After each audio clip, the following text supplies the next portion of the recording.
Salut, moi c'est Wisconjo. Dans cette vidéo, je vais te parler de crypto-monnaie une fois de plus. Mais cette fois-ci, je vais te dire comment tu peux faire pour avoir tes premiers bitcoins, pour avoir tes premières crypto-monnaies aussi. Pour ceux qui me demandent, est-ce qu'il faut être mathématicien ou bien il faut connaître un minimum de choses concernant les mathématiques pour pouvoir investir dans les crypto-monnaies? Non, vous n'avez pas besoin de connaître les mathématiques pour pouvoir investir dans les crypto-monnaies. Il suffit juste que vous ayez de l'argent pour investir et de la patience. Et voilà les deux choses qu'il vous faut pour pouvoir aussi bénéficier de ce levier d'investissement-là. C'est un marché qui a beaucoup de risques et plein de personnes qui se lancent dans ça sans connaissance finissent par perdre leur argent. Donc, à ce sujet, je mets une formation qui est déjà disponible et que tu peux cliquer sur le lien en description de cette vidéo pour pouvoir réserver ta place. Plusieurs personnes sont déjà en train de réserver leur place pour apprendre au minimum sur les crypto-monnaies avant de se lancer. Parce que je dis toujours, il faut avoir un minimum de connaissances du domaine dans lequel tu veux te lancer. Je vais te donner des stratégies, je vais te parler de comment est-ce que les gens se font arnaquer dans les bitcoins, comment est-ce que tu peux investir, quelles sont les monnaies sur lesquelles il faut même investir, comment tu peux trader pour ceux qui veulent trader et sur quoi tu peux investir pour pouvoir dans le long terme avoir des revenus considérables. Prends la formation et on se verra de l'autre côté pour apprendre sur ces sujets. Donc la première façon d'avoir les bitcoins aujourd'hui, à l'heure actuelle, c'est d'utiliser les plateformes de minage. Le minage, ça consiste à exécuter des algorithmes pour pouvoir découvrir de nouvelles pièces. Parce qu'aujourd'hui, on a au total 21 millions de bitcoins qui vont exister dans le monde. Mais aujourd'hui, on a 18 millions qui circulent. Donc, il y a encore à peu près 3 millions de bitcoins à découvrir. Mais comment est-ce qu'on fait pour découvrir de nouveaux bitcoins? En fait, ce sont des algorithmes qui sont exécutés. Les algorithmes vont ainsi tourner sur des grosses machines avec une puissance de calcul très forte.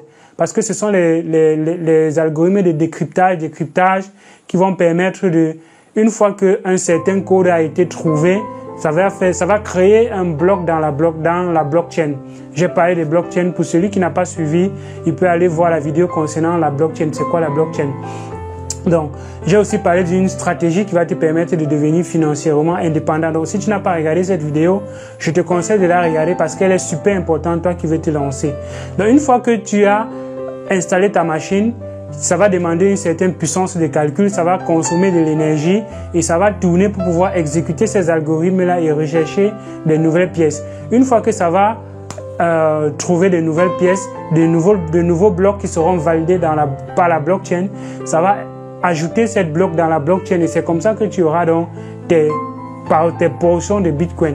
Parce que tu ne vas pas trouver un bitcoin en entier, mais tu vas trouver des portions de bitcoin.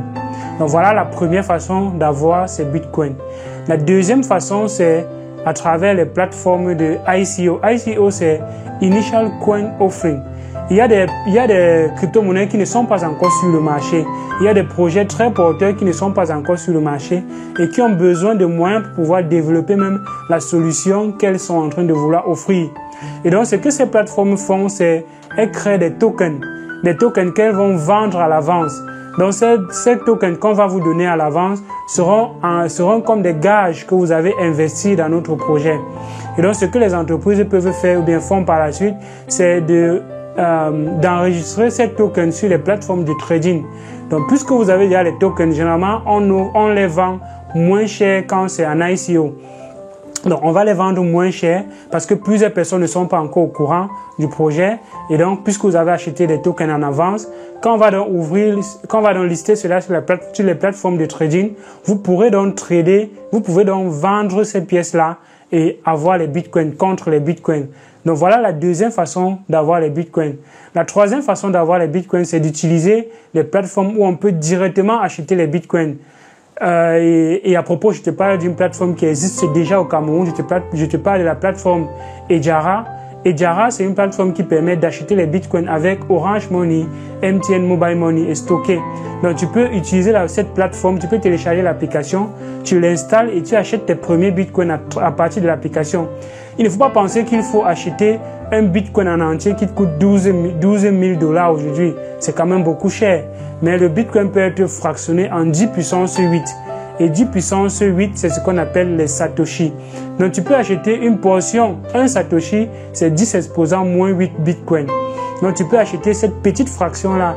Cette petite portion à la longue sera quelque chose de valeur. Donc si tu as tes 10 000 francs CFA aujourd'hui, au lieu de les garder dans une banque, tu peux acheter une portion de bitcoin et tu gardes.